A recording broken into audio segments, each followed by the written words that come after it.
Urugono. A na-ebirikwa mmadụ n'ọkụ mma.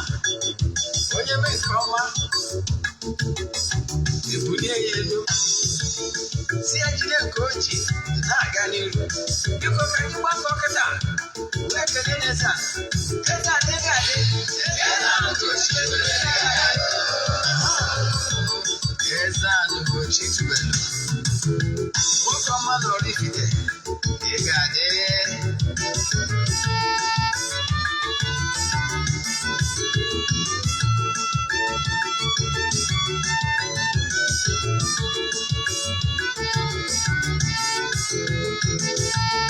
Ọdịnala bụ eziokwu.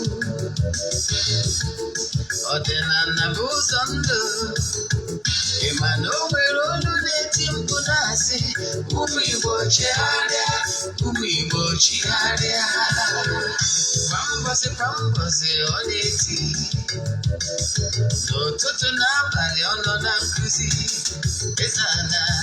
Eze-Ana Ugochi tubelu. Onye ọma na oraifite. Onye mgbasa ozi ọma ọdịnala gaba n'iru. Eze-Ana Ugochi tubelu. Onye ọma na-eje eme ọnụ. Ọdịnala bụ ụzọ ndụ gaba n'iru.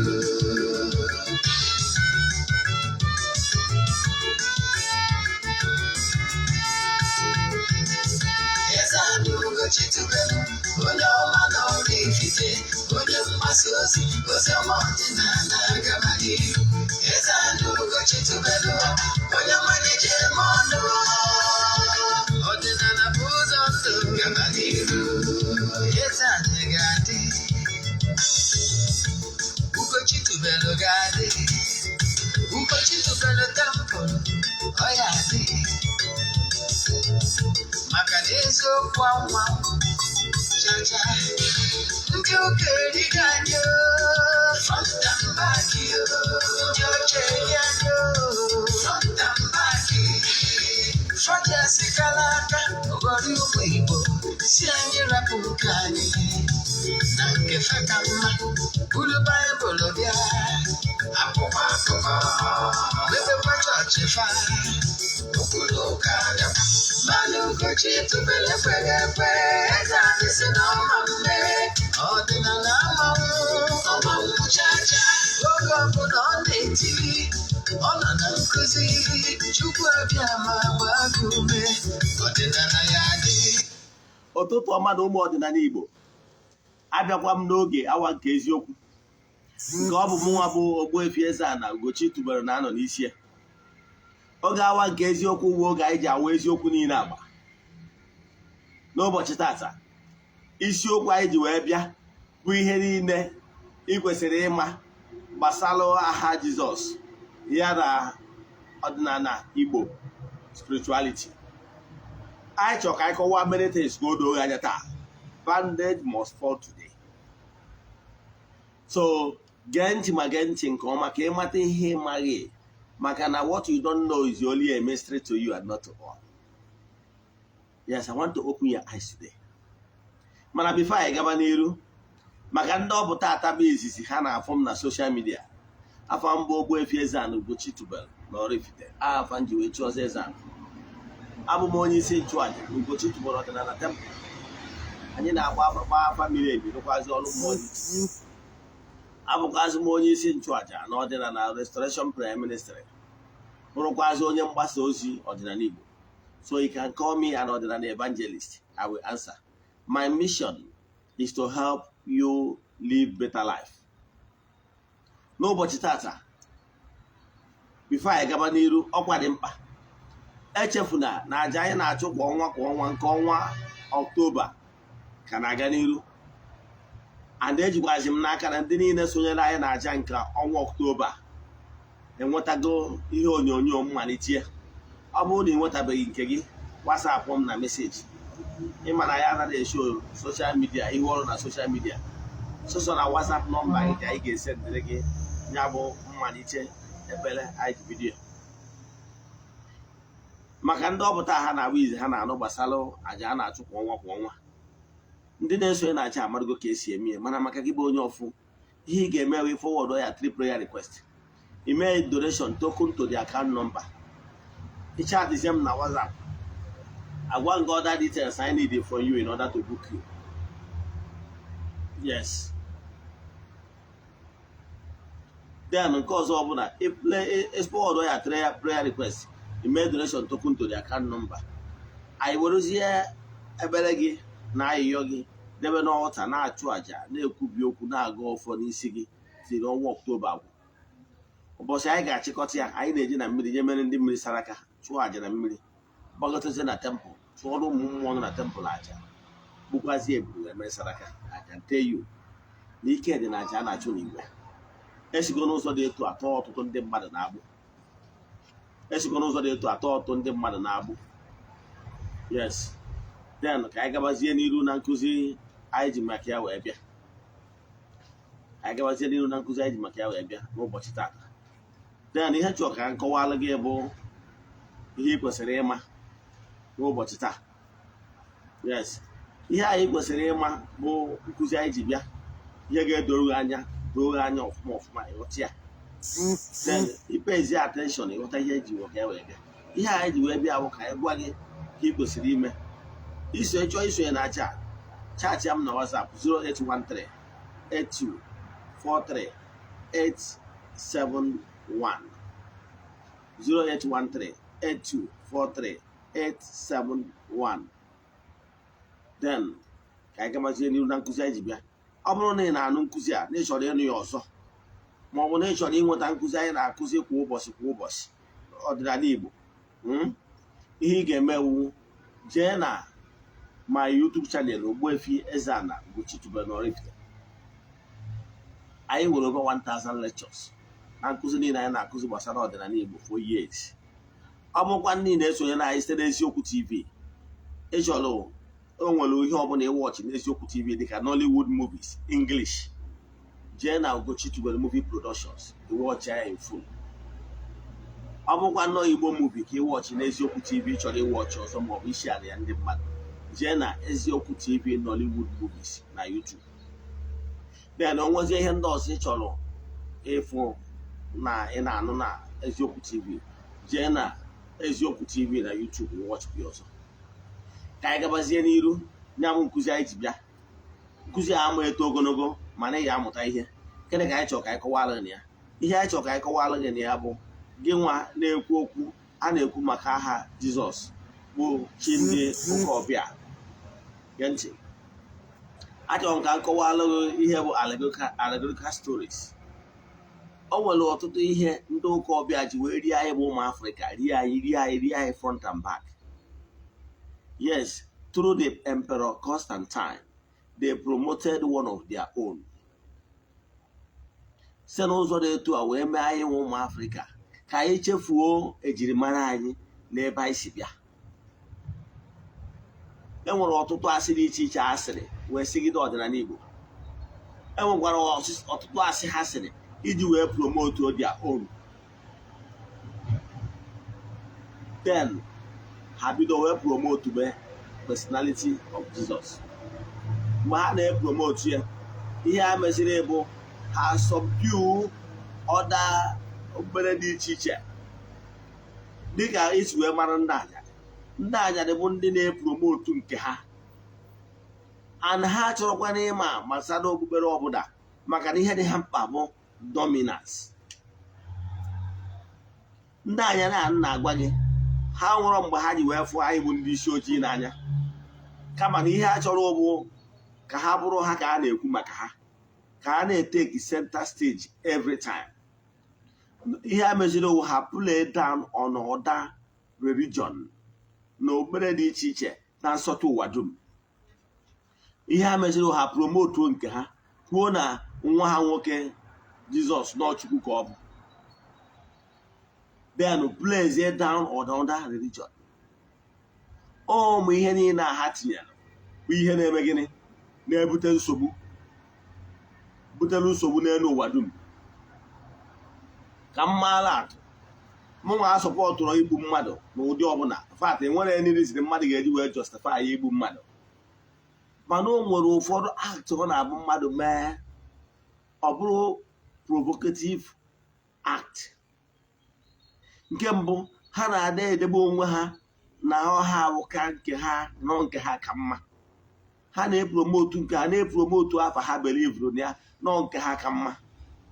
Mana ọdịnala Igbo, anyị kwenyere na mba ọbụla nọ n'elu ụwa dum na-efe Chineke site n'usoro nke agbụrụ ha. Adị na Chineke na-anụ onu mba niile na agbụrụ niile. Ka m makwara gị atụ ka m si n'akwụkwọ ahụ ị kwenyere na ya, data ya allegorical story, ka m sikwa na ya wee kọọrọ gị ihe. Ọ nwere onye a na-akpọ Abraham. N'akwụkwọ ahụ ị kwenyere na ya kwuru n'ụbọchị ikpeazụ na ndị mmadụ ga-esi n'ọwụwa anyanwụ na ọdịda anyanwụ wee bịa nọnyere Abraham na alaeze eluigwe. Mgbe ihe njichọ ka nkọwara gị ihe a, ihe njichọ ka nkọwara gị ihe a bụ na igosi gị na ndị mmadụ ga-esi na mba dị iche iche na agbụrụ dị iche iche n'elu ụwa dum. Mana ha ga-abịa wee kọwara gị na ọ bụrụ na ị kwenyere na aha ahụ ha kwenyere na ya, na that nothing works for you. Onye wa the bone of content tata. Achọrọ m ka nkọwara gị na ọ bụ asị, nnukwu asị ka ọ bụ mmadụ ịsị gị na ọsụsọ n'afọ ahụ ka ihe gị ọma ga-eji mee. Yes, ihe niile a bụ ihe emere iji wee luko down n'okpukpere ndị ọzọ n'elu ụwa dum. Anọ ihe a bụ ihe na-ebute nsogbu. Ọ ihe a bụ ihe na-ebute nsogbu. Ha ga-agwa gị na ndị ugwu na ndị kacha n'ọnụọgụ ụmụnna anyị ndị na-ete isi na na-akpagbu ha, mana ha echefu ịgwa gị mkpagbu ha kpagburu ndị ọzọ nkụrụdịrị ndị ọdịnala n'ebe ọbụla ha nwere dominance. Ebe ọbụla ha nwere dominance, ha na-akpagbu ndị ọzọ. Achọrọ m ka m gwawa gị ihe mere na dark era during the narrow time, etu ha si wee suppress ya onye ọbụla nwere different view. They murdered some for not believing in that name. Yes, enwere fact. They murdered some.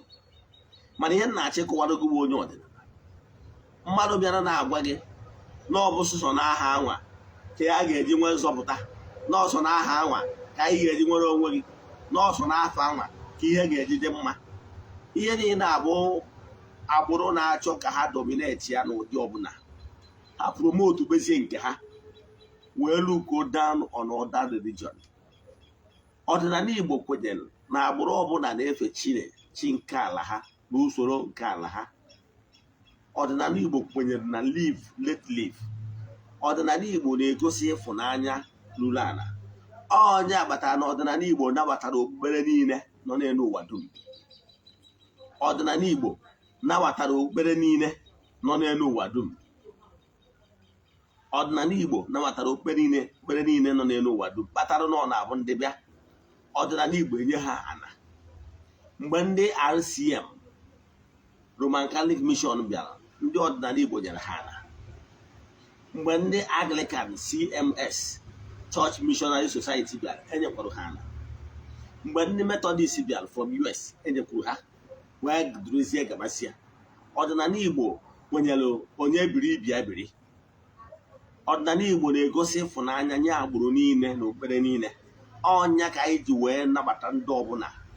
O nwere agbụrụ ndị ọzọ na-anabata okpukpere ndị ọzọ dịka ndị Igbo, dịka ọdịnala Igbo, maka na anyị kwenyere nọọsụ ofu Chukwudị na usoro ndị ọbụla si efe chi nke ala ha abụrụ ihe nke kaụntụrụnụ, na ihe kaụntụrụ n'ọbụ Chukwu Okike ka a na-ekpere n'ụzọ pụrụ iche. Gịnị ka m na-achọ ikwu n'ime ya bụ ihe m na-achọ ikwu n'ime ya bụ na okpere niile nọ n'ụwa bụ Chukwu Okike ka a na-ekpere. Ihe m na-achọ ịkọwara gị bụ na ọdịnala Igbo nabatara, mana ndị a ha ji irode, ha ji ka ha suppress ya wee na-promote wee overrate their own, one of their own, in order to dominate every other religion. Ọ ihe a kpatara eji wee gbuo mmadụ na Kubu Abuja. Nwaanyị bịara ọnụ, kedu ka ị ga-esi wee jee n'ihu okpukpere ebe ndị ọzọ nwere iwu na ofufe ha, jee ebe ahụ na-agwa ha n'okpukpere nke gị ka mma, na ọ bụrụ na mmadụ esoro aha ikwenyere na ya na onye ahụ enwere nzọpụta. provocative words ka ọ bụ in as much as na mmanwụ asọpọtụrụ attack emerie mana ọ ihe na-eprovoke mmadụ mana ndị ụka anyarị na-abịa na-epromotu afọ a si n'ọnya maka chada ọ bụrụ na ị yọrọ afọ ihe niile abụ ihe what they incited in that allegorical story in order to get dominance above all world religion. Ị ghọtara ya? So mana ihe na-achọ ịkọwalụ gị bụ nọ n'afa Chukwu okike nke pụrụ ime ihe niile ka okpukpere ọbụla nọ n'elu ụwa na-ekpere anọ n'aha Chukwu okike anwa ka ike niile si n'aka ya abịa ka mma alụ ga-atụ ụmụnne anyị ndị India. By the grace of God, anọ m n'India for some time. I speak Hindi, although I'm with some of them now. Mana ihe na-achọ ịkọwalụ gị bụ maka na oluona over 20 years in India last. Mana ihe na-achọ ịkọwalụ gị bụ na ha nwa believe na practice Hinduism. Ha nwa believe na Chukwu okike nke pụrụ ime ihe niile. Na Chukwu okike a pụrụ ime ihe niile aha ya wụ Bhagwan. Ha kpọ ya n'asụsụ be ha. Ya bụ the unmovable mover. N'asụsụ n'ala Igbo anyị kpọrọ ya Chukwu okike. Chukwu okike, the creator of the whole universe. Afa anyị kpọrọ ya. Etu a ka agbụrụ ọbụla si kpọ ya afa n'asụsụ nke ala ha. Mana ihe niile abụ iji wee rụta na Chukwu okike bụ karịcha. Mana ndị a bịawa mee introduce the person ịtọ in order to slot their brother's name into it. Mana ihe na-achọ ịkọwalụ gị bụ na ije na Ocean Book ọ sị righteousness exalt a nation, na sin is a reproach. So na ezi omume na-ewuli mba, na ajọ omume na-akwada mba. So mgbe ọbụla na-eme ezigbo omume ga-enweta ngọzi si n'ezi omume abịa. Atachịrị ya to any name, atachịrị ya to afa chi ha ndị ụka ọbịa ịma aha na-ekwu maka ya. Etu a ka Asian books wee bịa na ezi omume na-ewuli mba. Mba ọbụla na-eme ezi omume ha ga-enwe mbulite elu, a ga-agọzi mba anwa. Mana mba ọbụla na-eme ajọ omume a ga-akwa na mba etu a. Ifu na ebe etu agba ochie si wee kọwaa ya, mana agba ọfụrụ abụ ndị chọrọ ka ha dominate ya n'ihe niile. O doro gị anya na this New Testament you are seeing is owned by different denomination. The King James Version is owned by the royal family in England. They own all the right. You can't even reprint it. Also look at Wagner Good News, St. Jerome Bible and rest of them is owned by the Catholics. You can't reprint it without them. If not, you will be charged to court. The two cases we both living Bible, the cases when they were rights to edition it or reverse version. So here na check one again. Mana ha bịa promote bezi one of their own. Mana Ocean Book agwaga gị na ihe ga-eme ka ị nwee ndụ bụ na ibibere ezigbo ndụ. Na agbụrụ ọbụla na-ebi ezigbo ndụ na-enweta ngọzi. Mana ha bịa turn it upside down. Na ọ bụrụ agbụrụ ọbụla ga-ebi ezigbo ndụ n'ọsụsọ na ịkpọrọ aha nwanne ha nwoke. Which ihe na-ebute nsogbu ya na-ebute ọgụ, ya na-ebute nsogbu dị iche iche.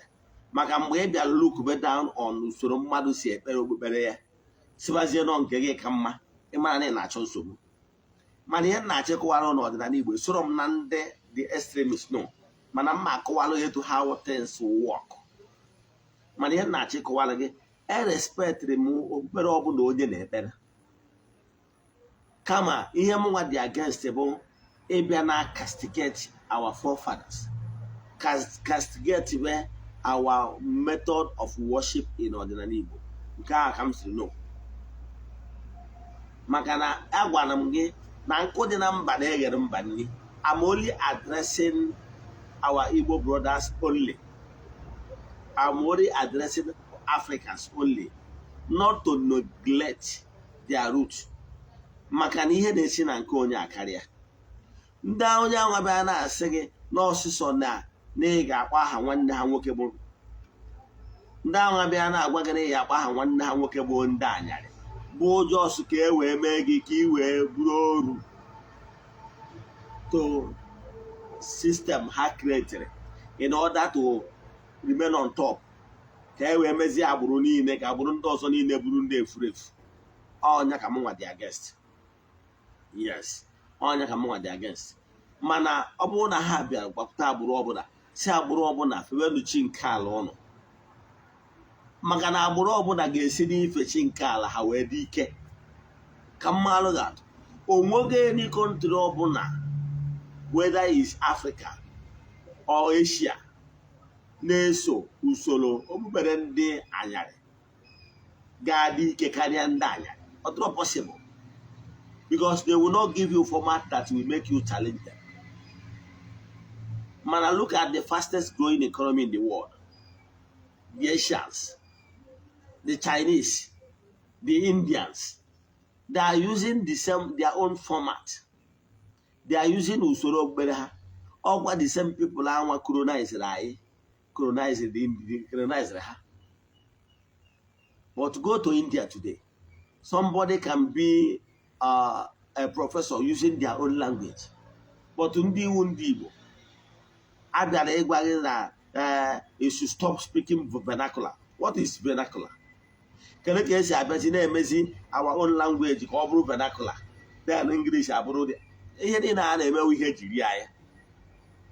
Obodo ndị ọzọ agbụrụ ndị ọzọ, go to China, they use their own language to become professor. Mana anyị bụ ndị Afrịka emeghị inferiority. Ha bidogo na ha moral mee gị ka ichefuo agbụrụ gị si na ya. Ihe niile abụ ka e wee change ya root, because the highest thing na-eme nwoke ọbụla na ndụ mgbe ichefuru ebe a nọ wee mụ gị, chefuo ya root. A sị na ofe ka adị ama mgbe e kere nkwa ụkwa. Mgbe e megidoro mmadụ wee mee mmadụ efuru efu na agbụrụ nke ala nna ya, mmụọ na-emechago onye ahụ ihe niile anyị eme ya. So kedu ihe m na-ekwu maka ya? Ihe m na-ekwu maka ya bụ na-emere anyị bụ ndị Igbo pọpị, mee ka anyị rufuo agbụrụ anyị si bịa, ka eme anyị pọpị, ka anyị chefuo ihe anyị bụ, ka anyị chefuo ihe anyị bụ, si n'ụzọ dị etu a wee mee anyị efuru efu. Emere anyị efuru efu, mee anyị pọpị, mee anyị akanye dị iche iche, na-achọzi egwu anyị na chi nke ala anyị abụrụ ya. Ihe niile abụ ụzọ ha ji wee chọọ ka eme anyị ka anyị remain ọ bụrụ their slave. Achọrọ m onye Igbo mepee anya gị. Ndị anyị niile na-afụ cannot fight our battle. It's only our own system that will liberate us. It's only our own method that will liberate us. Mana ha nwere ịda agwa nke ị na-use their own method. Look at other countries na-eme ọfụma bụ country liberate goro onwe ha from use their own ideology and format. Because the format they will give you is not the best format. Even ha nwana onwe ha na-promote nwanne ha nwoke don't even believe in that their brother. Even among ndị anya, how many percent believe na that so-called Bible ahụ ha wetara? Ha nwana onwe ha gwakwuru no allegorical stories. Ihe niile abụ ihe eji wee mee anyị ikpu mgbuo. Ha bịa gwa gị na nọọsụ ihe awụ na ayọrọ n'afịa, nọọsụ ihe ọbụla ayọrọ n'afịa bụ ihe ga-emezu. Mgbe na-ayọ asị gị, kedu ka isi kwere ụdị ihe dị etu a? Kedu ka isi kwere ụdị ihe dị etu a? Ụmụnna anyị, the richest man in West Africa, ọ yọrọ n'afa chi nke ndị anyarị bụ Jizọs. Ọ yọrọ n'afịa, ọ yọrọ n'afịa, mana ọ dị high. Then etu a ka ọ dịkwa ndị a mepụtara fon ị na-eyuzu, the Shintoism, ndị Japanese, ndị lọpụtara moto, ha yọrọ n'aha Jizọs wee nweta wisdom. Ha ji wee fabricate ya their environment, wee dozie their environment. Did they ask in the name of Jesus? Ndị a develop the science ha yọrọ n'afa Jizọs. ha yọrọ n'afa Jizọs wee nweta wisdom ha ji wee mee, kama ha believe na Chukwu okike onye kene elu ka ala. Ebe Jizọs kwuru na o nwere onye sitere ya, he acknowledge na o nwere chi nke ukwu a. Kedu ihe kpatara eji wee rizie gị ka a sụrụ ọtụ ọrụ wee were ya wee mee ya introduce n'ọnọ between God na gị nwa ikwelu na ịyọrọ na ayọrọ na ịyọrọ na afịa na nwere ihe na-eme. Ihe niile a bụ ihe ha mere ụka iwee ka ha wee nọrọ on top, ka the second personality ha mere introduce wee bụrụ wee were ya wee mekpa ha uru ka a na-agba ya ọzọ. Ihe m na-achọ ịkọwara gị bụ n'ọdịnala Igbo kwenyere na mmadụ ga-efe chi nke ala nna ya, na mmadụ ga-akpọku Chukwu okike nke pụrụ ime ihe niile site n'ụzọ okpukpere ala nna ya. Ọ dịrị ya ile, mana mgbe mmadụ bịara ọ neghachi nke ala nna ya anya, na-akpọku chi nke ndị ọbịa, na onye anwa na-eti igwe, igwe iweta iron na-achaghị acha. You cannot melt an iron. Ma ọ bụrụ na i buru ụzọ hitie ya ọfụma to highest degree, then you can reshape it.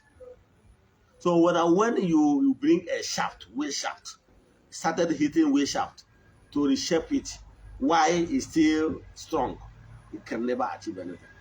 But when you hit it with a high temperature of fire, then and it become red, you can hit it and reshape it. Ndị Igbo nkụzi taata etoro nnukwu ogologo, mana ihe na-achọ ịkọwara gị bụ onye ọbụla sịrị na ọ na-asụsụ na aha ya Jizọs ka eji enweta nzọpụta, si onye a na-asị gwa onye anwa na ndị mmadụ na agbụrụ dị iche iche na-enweta ihe ọlụ ebube, ihe ịtụnanya. Kedu ihe anwa a ga-asị gị na-eji n'aha Jizọs wee lụọ? Kedu ihe anwa? Ọ ịmụ ejima. Ndị Hinduism na-amụ ejima, ndị Shintoism na-amụ ejima, ndị ọdịnala na-amụ ejima, ụmụnne anyị ndị na-eti isi na-amụ ejima. Ogologo ndụ na-arụ isi ike. In fact, ndị na-ebi ndụ more of natural life live even longer life. The longest agbụrụ na ya na ogologo ndụ bụ na Asia and Africa. Ndị anyarị adịghị ebido ogologo ndụ. Kedu ihe ọbụla ị ga-asị na ihe ọlụ ebube ahụ aha Jizọs ha mere gị adịghị eme na agbụrụ ndị ọzọ. So ikwere ka mmadụ sị gị kpọọ ya ndị nna nna gị ha, kpọọ ya ndị agbụrụ gị, kpọọ ya mmụọ dị be nna gị, maka na ihe na-esi na nke onye akarịa. Onye kpọọ ọbụ ya kpọkọrọ agbata obi were ekpofu ahịhịa. Onye ọbụla na-asị gị kpọọ ya mmụọ si be nna gị and ya root gị celebrate mechi ndị ala ndị ọzọ na-edisi gị. Ihe m na-achọ ịkọwara gị nne m nwante na-anwụ ị ga-asị na ọ na-aha Jizọs gị achieve, I can tell you na ọ na-eme na agbụrụ ndị ọzọ. Name one thing.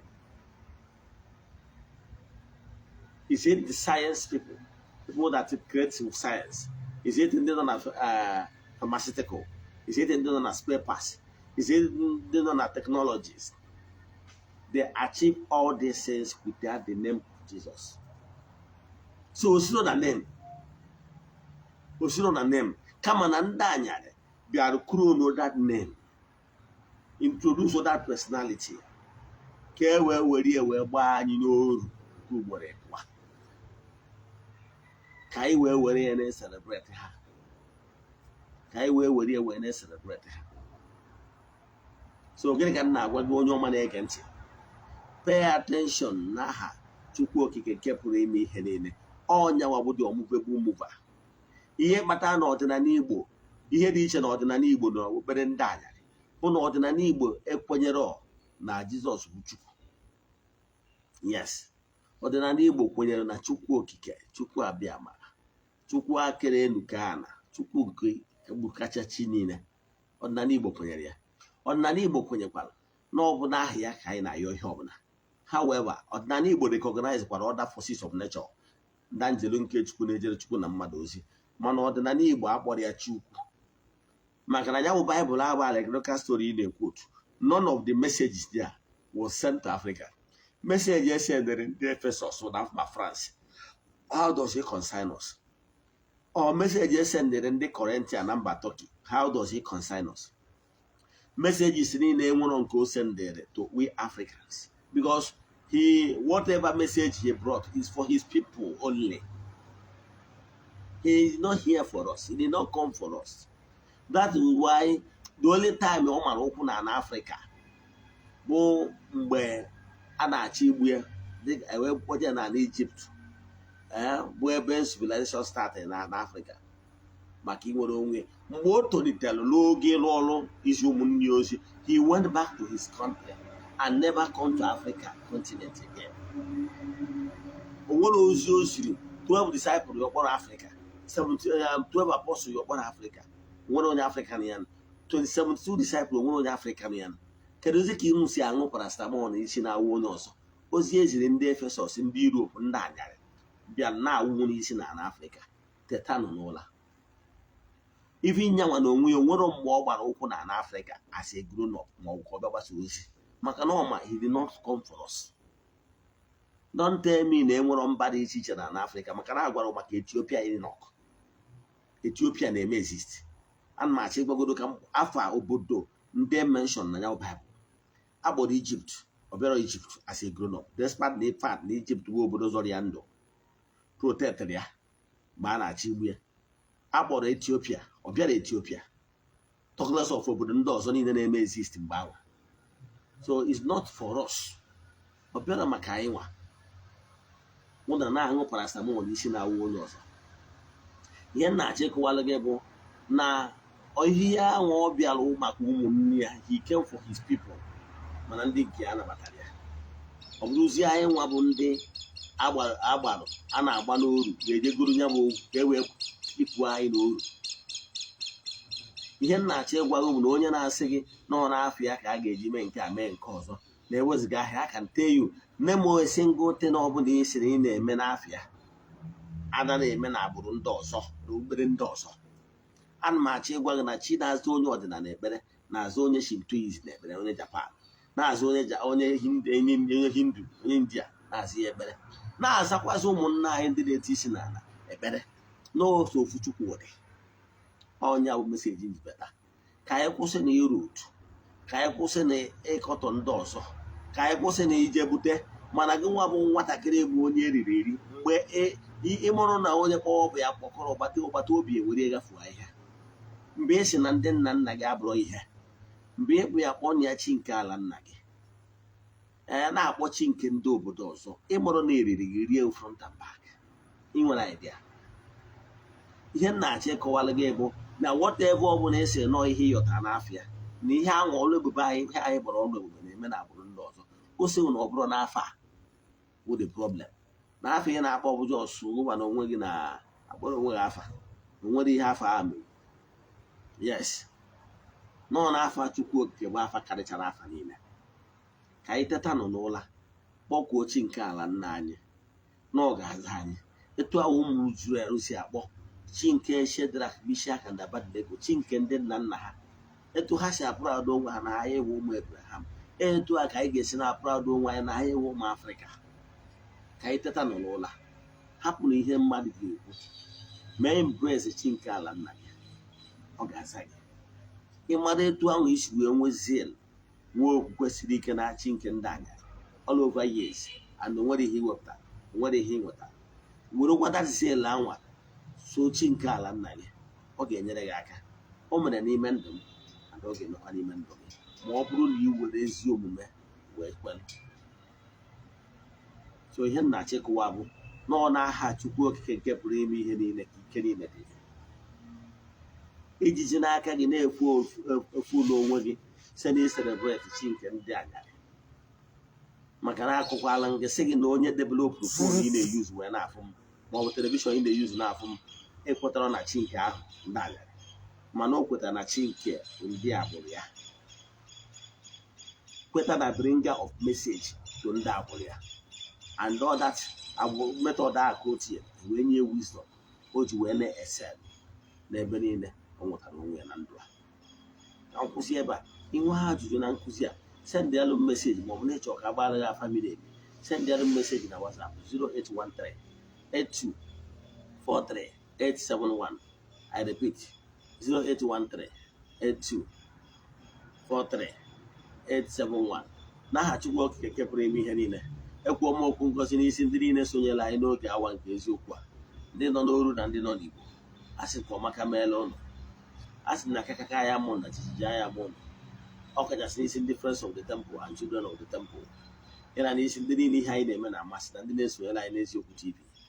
Asị nke amara Chineke dakwasị ụnụ ma binyere ụnụ mgbe niile, ka ihe ọma dị iche iche mezuo ụnụ, ka chi nke tata bụ Orie gọzie ụnụ ma chekwaba ụnụ, n'aha Chukwu Okike nke pụrụ ime ihe niile, onye ike niile si n'aka ya bịa.